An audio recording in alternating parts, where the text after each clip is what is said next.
เคนะสบายดีเนาะสบายดีเนาะมื้อนี้กลับมาเทรดเนาะกลับมาเทรดก่อนเทรดว่าอันนี้นี่เห็นว่ามันทะลุแนวฮักแต่ที่1แล้วเนาะออเดอร์นี้เราจะขายเลยเนี่ยออเดอร์นี้นะโอเคออเดอร์นี้เราจะขายเหตุผลเพราะว่ามันทะลุแนวฮับตัวที่1อย่างชัดเจนเลยเนาะว่าเบิ่งว่ามันสิเป็นตามที่เราวิเคราะห์บ่เราวิเคราะห์ว่ามันน่าจะลงหรือว่ามันจะขึ้นไปกับลักษณะที่ไปไส้มันทะลุลงมาแล้วเนาะตอนนี้เขามั่นใจเนาะเพราะว่ามันทะลุอย่างชัดเจนแล้วก็แรงขายของแท่งเทียงมันมีแรงขายหลายทะลุแนวอยู่แนวนี้เนาะ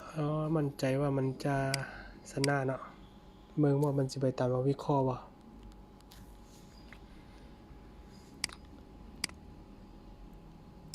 โอเคเดี๋ยวอธิบายให้เนาะ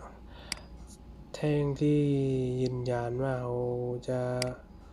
ขายได้เนาะแท่งนี้เนาะแท่งที่ยืนยันว่าเราขายได้